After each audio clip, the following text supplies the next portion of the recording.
Почитувани представници на медиумите, почитувани албанци на Република Македонија.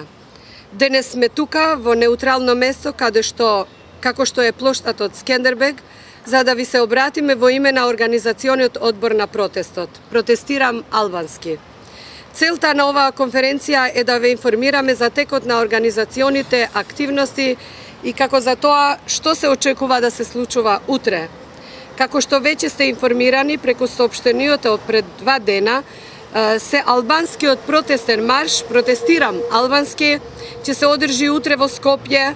Маршот ќе тргне од паркот во Чаир во 17 часот и ќе продолжи по улицата Цветан Димов до семафорите на трговскиот центар Мавровка, од каде ќе се обрати десно кон владата на Република Македонија. Бидејќи пред владата повеќе време има луѓе што протестираат, ние ќе застанеме кај мостот Гоце Делчев, таму каде што е поставена бина од која ќе се упатат пораките на протестниот марш и ќе се одржат неколку говори. При овој повод сакаме да ја информираме јавноста дека овој албански марш е без партиски амблем и ниеден субјект кој го поддржува нема посебно право над него. Поради ова, уште еднаш ги повикуваме сите албанци во Република Македонија утре заедно со своите семејства да излезат, да ги изразат силно барањата на овој протест. И на пресконференцијата набројувавме повеќе барања кои несомнено остануваат актуелни во интерес на нивната синтеза. Утрешниот протест ќе има само 3 пораки: барање оставка од антиалбанска, инкриминирана и корумпирана влада Груевски Ахмети, расветлување на сите албански вистини во Република Македонија и барање на нов договор за Република Македонија.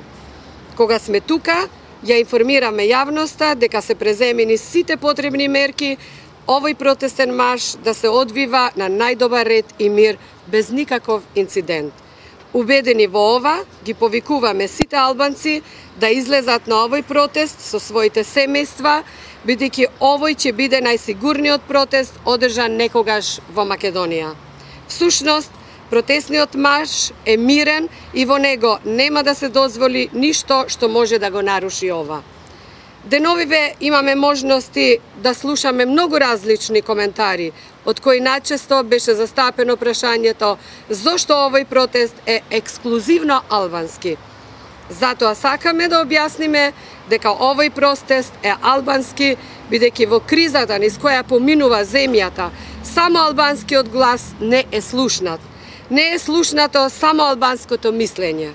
Според нас, албанците се отворени да дискутираат и за граѓанска држава и за деетнизација на државата. Но, пред се, ние треба да се договориме, да се затвараат меѓуетничките прашања. Се додека ние албанците сме дискриминирани само што сме албанци, не може да се однесуваме само како граѓани. Кога сме тука, дозволете, во името на организациониот одбор на протестот, протестирам албански, да им се заблагодариме на сите тие албанци кои одлучиле да му се придружат на овој протестен марш. Иако нивниот број од моментот во момент се зголемува, а сега изнесува над 45 политички, невладини и други субјекти, како и високи личности од јавниот живот. Јас пред малку ги спомнав сите организации кои што не поддржуваат, затоа мислам дека нема потреба да ги повториме пак.